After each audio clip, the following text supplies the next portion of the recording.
RMC, le week-end des experts, 8h-10h, votre auto, François Sorel, Jean-Luc Moreau.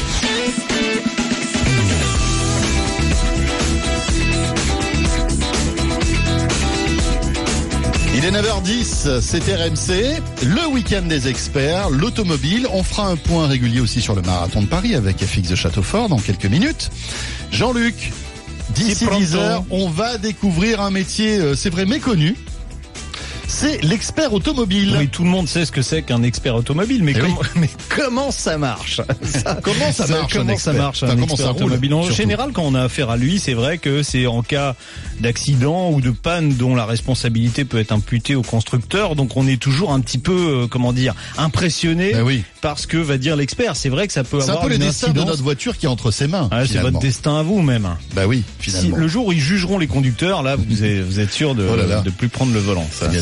Ça sera au moins quelque chose de positif. Non, mais on peut faire aussi appel à un expert pour donner une valeur à son véhicule, faire expertiser sa voiture pour lui donner une valeur de remplacement, par exemple. La Fuego, oui. Alors on demandera justement qu'on a une belle brochette d'experts dans le studio, on leur demandera ce qu'ils pensent d'une Fuego, je pense qu'on va rigoler.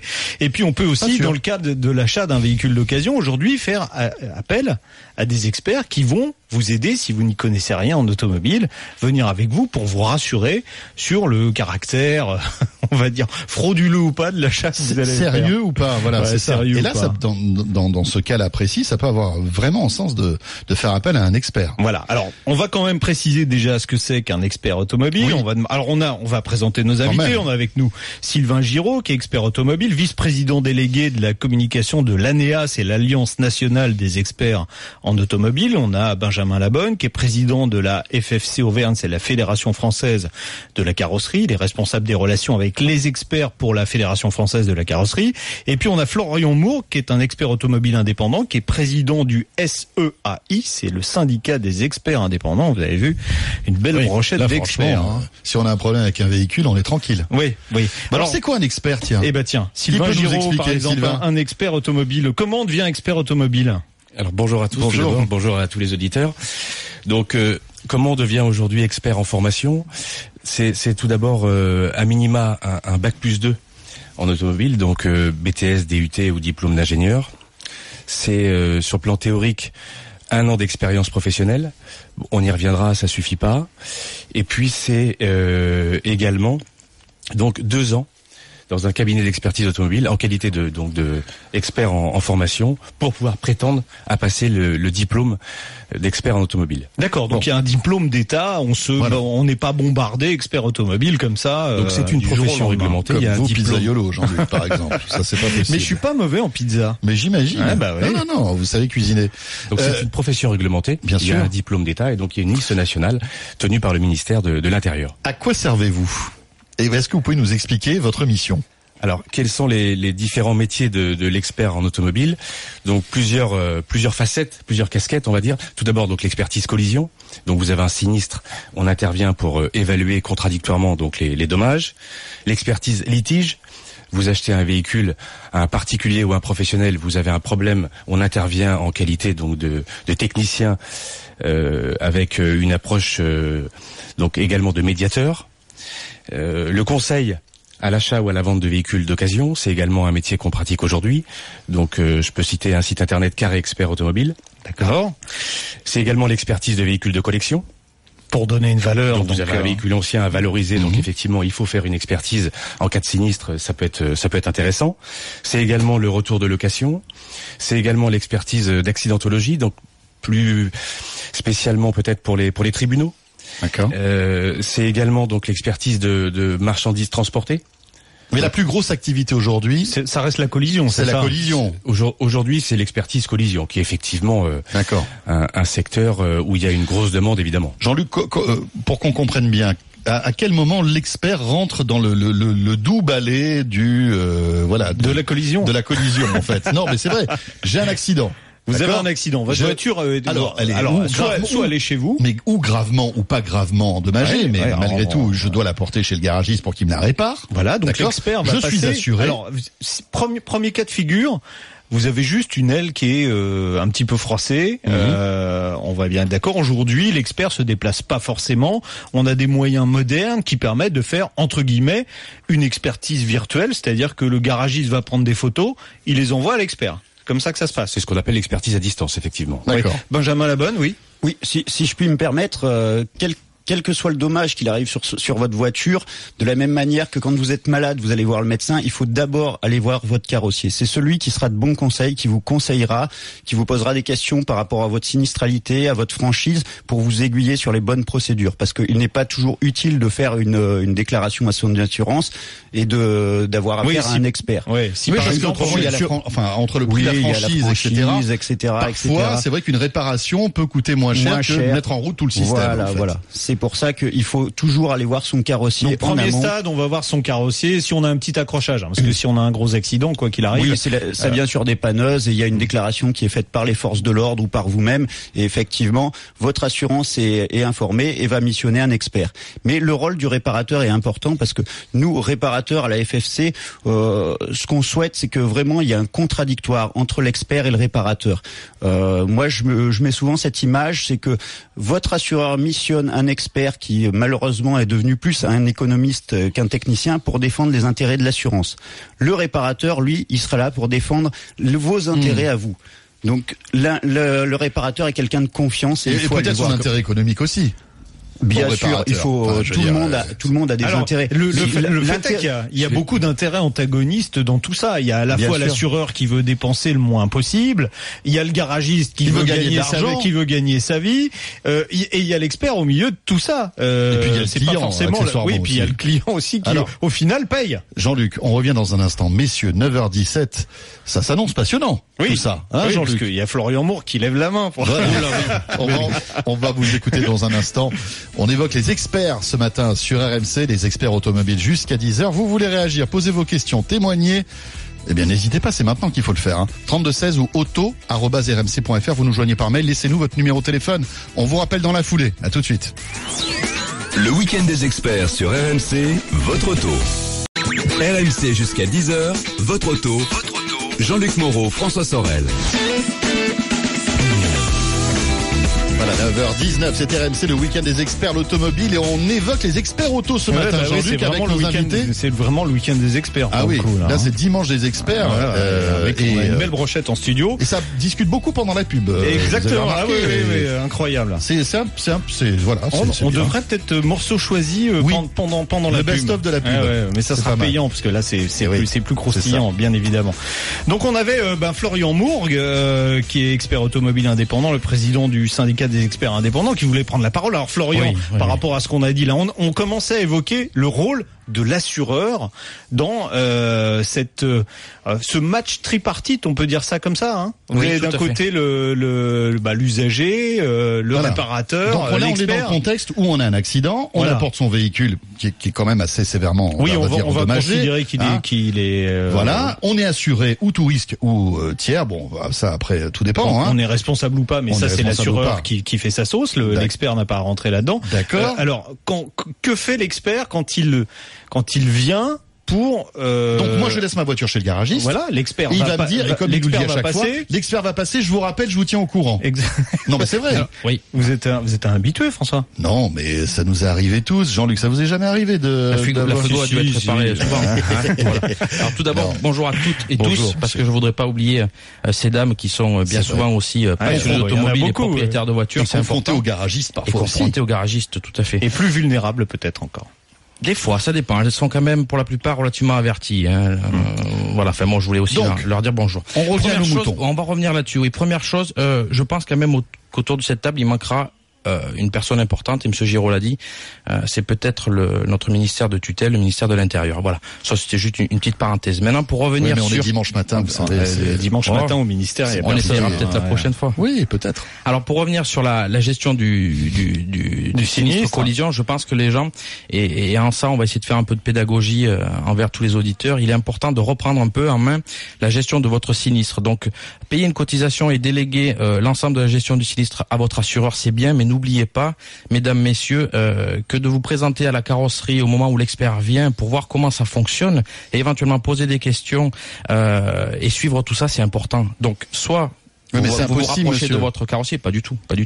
Bon, attendez, les experts indépendants sont là pour ça aussi. Oui, mais ça veut dire quoi? Ça veut dire qu'il faut qu'on prenne rendez-vous avec le garagiste et l'expert, qu'on n'aille pas travailler parce que la plupart du temps on travaille, qu'on prenne une demi-journée parce que l'expert va pas être à l'heure. C'est pas possible. Enfin, je veux dire. C'est tout à fait possible. Déjà, beaucoup de carrossiers sont ouverts le samedi, pour commencer. Des experts travaillent le samedi aussi. D'accord. Je veux dire, aujourd'hui, ça pose aucune difficulté. Mais moi, en tant que client, je peux exiger que l'expert vienne le samedi parce que je suis disponible. Vous pouvez déjà, dans un premier temps, vous rapprocher de lui et lui poser la question. C'est pas interdit. Ça commence par là. Et s'il il n'y a dit pas non, de raison que s'il pour me dit vous je peux pas, satisfaire. monsieur, samedi, par exemple, je fais une autre tournée, je peux pas. Écoutez, moi, en tant qu'expert, un client m'appelle, me demande, j'ai besoin que vous me fixiez un créneau et une heure. Bah, écoutez, je fais un peu d'empathie, je fais tout mon possible pour être là à l'heure où il m'a demandé. Ça me paraît évident. On est là pour apporter un conseil et un service. Vous le faites peut-être. Bien sûr, c'est évident. Ça peut influencer la décision de l'expert, le fait que le client soit là. Alors ça va pas ça peut l'influencer. J'irai pas jusque là. Tout du moins, il va se rendre compte que le client aime sa voiture, est impliqué et veut savoir où va aller ce véhicule-là. Donc je pense qu'au moins ça va lui permettre de se rendre compte qu'il y a un vrai interlocuteur qui n'est plus l'assureur avec qui il est toujours en contact, mais aussi le propriétaire. Parce qu'il faut pas oublier que les experts d'assurance, que je différencie avec les experts indépendants, sont dépendants économiquement de leur donneur d'ordre et donc n'ont de contact qu'avec cet assureur et rarement sont en contact avec l'assuré. Et je pense que c'est important de renouer ce dialogue-là.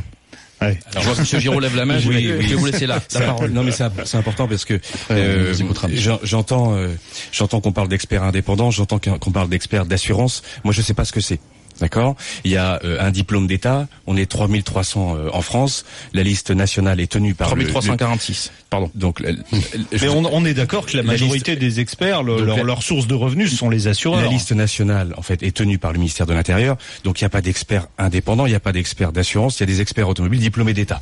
Quand un avocat travaille pour un assureur, quand un médecin travaille pour un assureur, on dit pas c'est un médecin d'assurance ou c'est un avocat d'assurance. Donc ça, c'est. Il y a néanmoins une dépendance économique qu'on peut pas renier. Ça, c'est le premier point. Ensuite, moi, je vais vous expliquer un peu l'organisation de l'expertise contradictoire aujourd'hui en France, qui se veut finalement assez vertueuse pour toutes les parties et qui s'autorégule, puisqu'on est au milieu d'un triangle. J'ai même envie de dire au milieu d'un carré, à la pointe duquel vous avez d'abord l'automobiliste, donc qui doit retrouver les conditions qui étaient les siennes avant le sinistre et qui paye une cotisation d'assurance. Donc, si le coût de la réparation augmente, in fine, c'est bien l'automobiliste qui paye, ça c'est le premier point. Vous avez le réparateur qui doit pouvoir réparer les véhicules dans les règles de l'art, et c'est normal. Vous avez également l'assureur qui doit donc maîtriser ses dépenses. C'est évidemment satisfaire son client aussi. C'est évidemment l'objet de la discussion, et vous l'avez compris et vous anticipez, merci. Et c'est évidemment la satisfaction client, puisque si je maîtrise les dépenses, d'assureur, si je maîtrise les dépenses, si demain vous avez un véhicule économiquement non réparable, prenons une base 100, si votre véhicule vaut 100 et que je vous donne 80, ben vous n'êtes pas satisfait. Alors certes, je maîtrise les dépenses, mais vous changez de crèmerie. Aujourd'hui, les assureurs sont sur un marché extrêmement concurrentiel. Vous allez acheter une voiture, on vous propose une assurance, vous faites un financement, on vous propose une assurance, et vous allez sur le net, vous avez un comparateur et on vous propose 5-6 cotisations d'assurance. Donc vous avez compris, c'est évidemment la maîtrise des coûts, mais c'est surtout aujourd'hui la satisfaction client. On parlait pas de ça, monsieur Giraud, excusez-moi, on parlait de dépendance économique. Que vous fassiez votre travail de maîtriser les coûts, ça paraît logique. Vous êtes technicien et avant tout, vous êtes là pour fixer une méthodologie de réparation avec un carrossier. Par contre, et ça, c'est le vrai point qu'on veut soulever, être dépendant économiquement d'un donneur d'ordre, vous m'excuserez, pour moi, ça annihilie forcément la notion de dépendance. Pour vous, c'est l'assurance, c'est ça, hein? Bien sûr. C'est comme si aujourd'hui, on avait des policiers qui étaient dépendants économiquement de leur donneur d'ordre. Mais dans ce cas-là, ils se mettent au bord de la route et puis ils font que des PV. Non, ils ont d'abord un travail de sécurité routière et de prévention. Moi, ce rôle économique, vous m'excuserez, il me gêne beaucoup. Maintenant, je vais laisser la parole à monsieur Labonne qui... Oui, je tiens à remercier l'équipe d'avoir donné une audience aux réparateurs via moi-même et la Fédération française de la carrosserie, parce que on va laisser ces messieurs experts dans leur débat interne. Dans leur expertise. Voilà, la réalité, comme vous l'avez très judicieusement soulevé, c'est que les clients peuvent pas être là pendant l'expertise. Effectivement, ça peut être une expérience assez intéressante, comme le soulève Florian Mourgue, mais dans d'un côté pragmatique et dans la vie de tous les jours, c'est un peu compliqué. C'est compliqué. Ouais. Donc d'où l'importance du réparateur, qui va être vraiment le représentant du client, le regard de confiance et le représentant du client. Ensuite, pour revenir à cette notion économique, nous dans la société les Affranchis, on a fait des statistiques sur les valeurs de véhicules épaves. On s'est rendu compte que par un expert d'assurance, elles s'étaient sous-évaluées en moyenne de 15%. C'est pas anodin.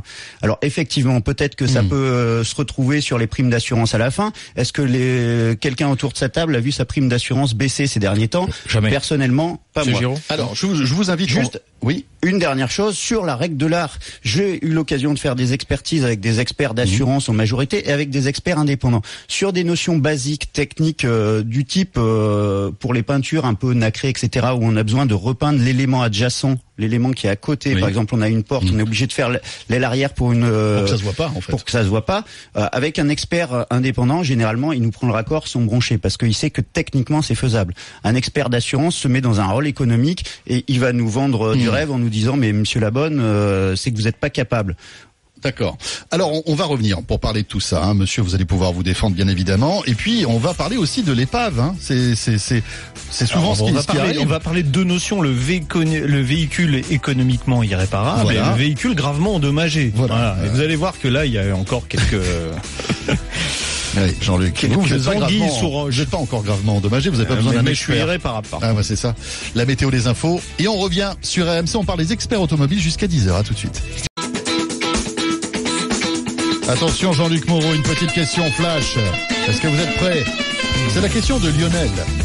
J'ai une Opel Corsa de 2009, nous dit Lionel. Elle a 58 000 km, j'ai dû changer 2 fois le moteur. On n'a vraiment eu que des soucis avec ce modèle. Y a-t-il des vis cachées? Bon, changer 2 fois le moteur, non. On peut pas appeler ça vis cachée. Il faut dire que la Corsa 4 qui est sortie en 2006 a pas une très bonne réputation de fiabilité. Alors avec les moteurs essence, ça va. Avec les moteurs diesel, je pense qu'on n'aura pas le temps, même si on gardait la demi-heure pour arriver à faire le tour de tous les problèmes qu'il y a pu y avoir sur la voiture. Il y a eu des problèmes d'injecteurs, il y a eu des problèmes de turbo qui étaient liés à une mauvaise lubrification. Sur les modèles équipés de filtres à particules, des problèmes de colmatage. C'est un peu le modèle maudit, quoi. Alors, à mon avis, 2 changements de moteur. Il faudrait, si c'est un diesel, aller chercher du côté du colmatage du filtre. Il est possible que ce soit ça. Vous savez, on a évoqué dans notre émission il y a 15 jours le décrassage des diesels. Certains véhicules sont plus sensibles que d'autres. Celui-là est très sensible.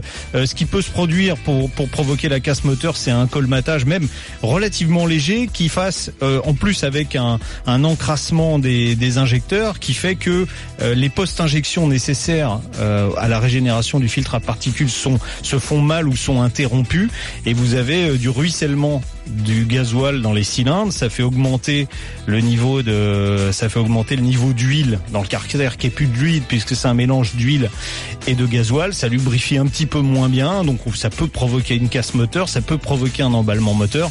Enfin, il y a de multiples pistes. Alors, est-ce que c'est normal? Pour répondre à la question, non. Non, c'est pas normal. Qu'est-ce qu'on peut faire là? C'est pas normal. Alors, le véhicule, malheureusement, un petit peu ancien maintenant, 2009, mais on peut toujours demander une petite participation à Opel. Exactement. Le 32-16 pour toutes vos questions auto sur RMC. N'hésitez pas à nous appeler, on est là jusqu'à 10h. RMC, le week-end des experts, 8h-10h, votre auto, François Sorel, Jean-Luc Moreau. Voilà, avant de repartir sur ce sujet passionnant des experts automobiles avec nos invités Jean-Luc Moreau, petit détour du côté du marathon de Paris avec FX de Châteaufort. Oui, avec la tête de course qui va bien sûr très très vite, vous en doutez, à plus de 20 km/h, moins de 3 minutes au kilomètre. Et oui, ça ne rigole pas. Une quinzaine de concurrents qui ont pris les commandes. Ils viennent de passer le 17e kilomètre dans le bois de Vincennes. Nous, on a notre marathonienne de choc dans le peloton. C'est Fanny Cousin. Fanny, où en es-tu? Où en es-tu? Je suis à moins de 10 km. Je suis 10 km derrière eux, je suis au 7e kilomètre. Là, ça grimpe un peu. Il y a du soleil, il y a moins de gens sur les côtés, donc si vous voulez venir nous supporter, n'hésitez pas. Donc voilà. Ça se passe bien l'ambiance dans le peloton et tout? Oui, c'est calme. Les gens courent, tout va bien. D'accord, il y a encore les sourires. Très bien Fanny, eh bien on continue comme ça et on te retrouve à 10h pour un nouveau point à la fois sur la course et dans la course, vous l'avez compris, grâce à Fanny. Et Félix, vous auriez pu vous aussi commenter tout cela en courant. Franchement, vous auriez pu faire un petit effort. Je le ferai. Pour nous. Oui, je le ferai. D'accord. Vous inquiétez pas, l'année prochaine. On dit ça l'année prochaine. Ouais. Allez, à tout à l'heure. Merci Félix. 9h36. C'est peut-être parce qu'il est plus coureur que coureur. Alors ça c'est vos responsabilités, Jean-Luc. Bon allez, on se met un peu dans l'ambiance là, allez. Voilà. Donc c'est les experts à Paris, aujourd'hui, Jean-Luc. Les experts automobiles, on évoque ce sujet ce matin avec un métier méconnu qu'on apprend à connaître en compagnie de nos invités. Oui, et puis on se rend compte que l'expert a un rôle économique important qui est au cœur des débats. Bien sûr. Est-ce que aujourd'hui les assureurs qui mettent de plus en plus la pression sur les experts, en particulier, vous savez par exemple qu'un expert en fin d'année, on regarde quel coût il a eu, c'est-à-dire que en gros on regarde, on fait s'il a fait 500 expertises, on fait la moyenne de tout ça, ça donne un chiffre et les experts entre guillemets sont notés en fonction de ce coût. C'est-à-dire que moins ils dépensent, moins ils font dépenser d'argent auprès des assurances, mieux ils sont notés. On va dire ça comme ça. Sylvain Giraud. Non mais enfin on va remettre un peu les choses dans leur contexte. Allez-y. Parce que j'ai l'impression qu'on est en train de nous jouer Jean Valjean, Les Misérables.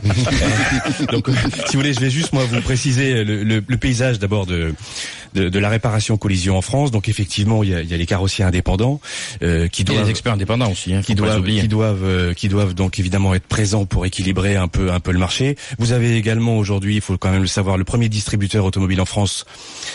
C'est plus de 120 000 véhicules vendus, c'est plus de 200 concessionnaires en France, donc ces gens-là font de la réparation également dans le cadre de l'expertise collision.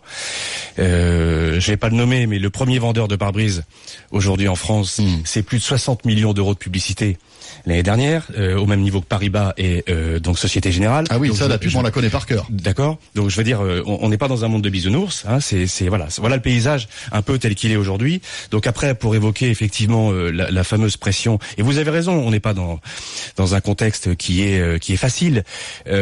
Juste, faut bien avoir à l'esprit que le coût de l'expertise aujourd'hui de la réparation automobile, c'est 7 milliards d'euros.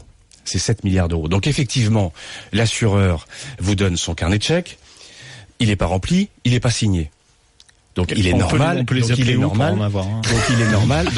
est normal qu'à minima, il regarde un peu les dépenses. Oui, ça paraît logique. Qu'il regarde les dépenses, mais que vous soyez noté parce que justement vous n'avancez pas. Non, mais il y a pas de note. Mais ça fonctionne. Enfin, je suis désolé, je vais pas enfoncer les portes ouvertes, mais c'est le principe de l'économie de marché, c'est le principe d'une entreprise. À RMC, si demain le directeur des achats coupe les robinets et dit on arrête les dépenses, certes, vous allez gagner de l'argent. Alors, effectivement, le directeur des achats va être bien noté. Par contre, il y a peut-être le directeur de la chaîne qui va dire, ou de la station qui va dire. Pour vous, c'est un équilibre tout ça. Évidemment, parce que je me répète, in fine, c'est le client qui paye. Et c'est bien le client qui paye, donc l'assuré qui paye ses cotisations d'assurance. C'est lui qui doit être satisfait in fine. Mais cela dit, parfois il y a des clients qui sont mécontents de l'expertise de leur véhicule. Ah non, mais après, effectivement, alors tout peut arriver. Moi, on va pas faire de l'épicerie, on va pas regarder au cas par cas. Il faudrait regarder au cas par cas. Mais moi, ça m'intéresse. J'ai une question pour Monsieur Giraud. Excusez-moi, mais encore une fois, pour faire de la pédagogie et apporter aux auditrices et auditeurs des informations. Mais où est l'indépendance quand on suit votre développement? Finalement, je veux pas la réponse, puisque je veux, comme j'ai dit tout à l'heure, apporter une vraie caisse à outils aux auditrices et aux auditeurs. N'oubliez pas, voilà, mesdames, messieurs, qu'il y a des experts indépendants, que vous pouvez consulter la liste sur le site internet du SEAI. Rapprochez-vous d'eux, posez des questions, intéressez-vous un petit peu à comment on gère une expertise automobile. Après, la réponse, si vous voulez y répondre, M. Giraud sera avec plaisir. Mais je pense que le mot important, c'est indépendance. Comment ça marche? Développer non, mais surtout, cette notion du chéquier de l'assurance. Alors, moi aussi, je vais verser ma petite larme pour ces pauvres assureurs, parce que le portrait qui est dressé, moi, je représente la Fédération française de la carrosserie. On est des petites PME, bien insérées dans le tissu socio-économique. On représente des emplois et on est dans une situation intenable, parce qu'on a un marché qui est spolié par l'assurance, qui fait du du détournement de clientèle tous les jours, donc on lutte contre ça. Nous, on n'a pas les moyens du fameux franchiseur de pare-brise dont M. Giraud faisait l'apologie. Donc nous, on doit se battre tous les jours pour avoir le client. Ce qu'on trouve un petit peu désagréable, c'est que effectivement, nous, on veut remettre au centre de nos préoccupations le client. C'est pour ça que je dis, il faut que le client vienne voir son carrossier. C'est son meilleur allié. Après, ce qui nous gêne... Alors peut-être vous, monsieur, mais excusez-nous, mais le carrossier n'a pas forcément une méga super bonne image quand même. Vous voyez ce que je veux dire? Alors peut-être que vous êtes irréprochable. Non. Mais parfois on va chez le carrossier. Je sais pas ce que vous en pensez, Jean-Luc. Mais laissez-moi. Mais comme dans toutes les professions, il y a forcément des gens qui sont compétents et puis d'autres qui le sont un peu moins. Il y a des gens honnêtes et d'autres qui sont un peu moins. Oui, mais justement, moi je suis carrossier, j'ai ma patente et j'accueille du client. Si je suis mauvais, les clients reviennent pas chez moi. Maintenant, si les gens qui sont missionnés par l'assurance et qui ne travaillent que pour l'assurance, ils sont pas notés par les clients. Les clients ont très peu affaire à eux. Ils n'ont jamais accès. C'est pour ça que l'expertise indépendante est quelque chose d'important. Il faut choisir son expert, il faut choisir son réparateur. Alors, est-ce qu'on peut choisir son expert quand on est assuré auprès d'une grande compagnie? Par exemple, si je suis chez AXA, est-ce que j'ai le droit de dire non, je veux pas votre expert à vous, je veux un expert à moi? C'est là où est tout le problème, c'est que officiellement, bien sûr, c'est écrit dans le code de la route, vous avez le droit de choisir votre réparateur. Votre assurance n'utilise qu'une subrogation. Une subrogation n'est pas au-dessus de la loi.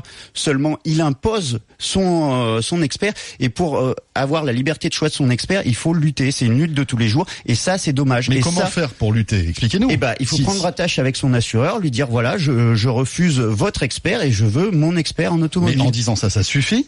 Il faut envoyer un recommandé avec accusé de réception. Qu'est-ce qu'il faut faire? Alors après, il faut voir. C'est pour ça que le carrossier est votre meilleur allié. Il faut aller voir votre carrossier pour qu'il vous conseille la liste des experts indépendants avec qui travailler en toute sérénité. Alors moi, je vais défendre un peu les assureurs parce que c'est vrai qu'aujourd'hui, le coût des réparations a augmenté fortement. Ça a augmenté avec la technologie des véhicules. Si vous avez un choc avant, par exemple, sur une Golf de dernière génération et que vous pliez les deux ou trois radiateurs, voilà, le radar à l'avant. Monsieur Moreau, je vous coupe, monsieur Moreau. Certes, les prix de pièces augmentent, je suis d'accord. Est-ce que c'est pour autant qu'il faut essayer de tirer les prix vers le bas? Mais non, réduire, oui, voilà, le volume d'heures nécessaire pour réparer cette voiture, au motif que oui, il y a des pièces qui ont augmenté, et pour simplement avoir une conclusion de réparation qui reste la même. Non, parce que vous engagez quoi en donnant moins d'heures pour réparer une voiture?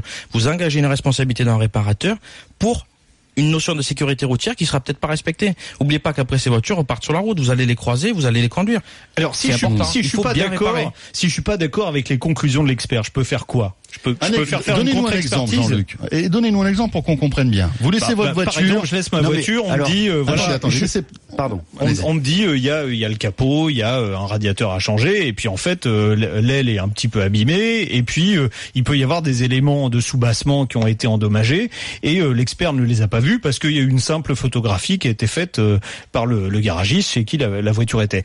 Si moi je m'y connais un petit peu en mécanique et que j'estime que l'expert n'a pas fait son travail correctement, est-ce que je peux réclamer une contre-expertise et combien ça coûte? Avant d'employer le mot contre-expertise, monsieur Moreau, qui a une petite connotation négative, il faut simplement, comme dit monsieur Labonne, tout le monde sait qu'on n'a pas souvent on partage pas souvent des avis. Il est important de se rapprocher de son réparateur, et quand même vous rapprochez pas de votre réparateur, c'est lui qui va prendre la tâche auprès de l'expert qui est venu initialement voir la voiture. Il va lui préciser qu'il y a des dommages en plus. Cet expert va se redéplacer et très logiquement, va faire un additif à son rapport. Donc là, c'est rare que vous allez avoir un problème. Et la notion de contre-expertise, je tiens à le préciser, est un petit peu négative. Parlons plus de vraie expertise contradictoire. Voilà, je préfère le terme. Qu'est-ce que je veux dire par là? Une vraie expertise contradictoire sous-entend que toutes les parties sont présentes au jour de naissance de l'expertise. Faire une contre-expertise, ça veut tout de suite dire que vous vous mettez en opposition par rapport à quelque chose. Non. D'accord. C'est négatif. Alors, ça. Autre exemple, mon véhicule a eu un accident suffisamment grave pour que l'expert le déclare économiquement irréparable. Or, cette voiture, c'est une Fuego, je l'aime, j'ai envie de la garder.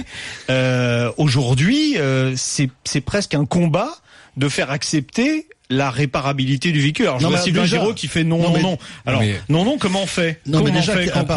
Quels sont les constats que vous faites pour dire que cette voiture n'est pas réparable? C'est-à-dire que les coûts de réparation vont coûter plus cher que l'argent, la valeur vénale de la voiture. C'est ça. Donc effectivement, tout d'abord, l'assureur a une obligation donc d'indemnisation et de faire une proposition d'indemnisation à son assuré si le coût des réparations dépasse la valeur du véhicule. Bon, par exemple, on dit la voiture 10 000 €, il y a 11 000 € de réparation, l'assureur vous dit donc, je vous donne 10 000 et je conserve le véhicule, c'est ça? Exactement. Donc ça veut dire qu'on se déplace déjà voir votre véhicule, avec le réparateur, on fait une expertise contradictoire, on chiffre les réparations, d'accord?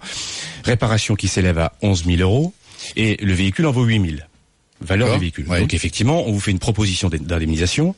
Donc soit vous dites, je cède le véhicule à la compagnie d'assurance et je touche la valeur du véhicule. D'accord. Donc les 8 000 €. Donc les 8 000 €. Si en l'occurrence vous dites, moi je veux conserver mon véhicule parce que j'y tiens pour je ne sais quelle raison. Donc à ce moment-là, l'idée c'est de dire, on voit d'abord si effectivement le véhicule peut être réparé à moindre coût, par exemple avec des pièces de réemploi. Hein, d'accord. Donc alors aujourd'hui, ça devient de plus en plus possible. C'est dans la loi de transition énergétique. D'ailleurs, on doit transition énergétique. On peut commencer à rentrer dans une négociation avec vous. Il n'y a pas de négociation. L'idée, c'est de dire, moi, mon véhicule, je veux le conserver. Est-ce qu'effectivement, je suis prêt à faire quelques sacrifices. Je suis prêt à faire des sacrifices. Est-ce qu'effectivement, c'est possible? On parle avec cette nouvelle loi, donc de pièces de l'économie circulaire, donc des pièces de réemploi. Et donc, effectivement, on peut rentrer dans le cadre de la valeur et réparer le véhicule.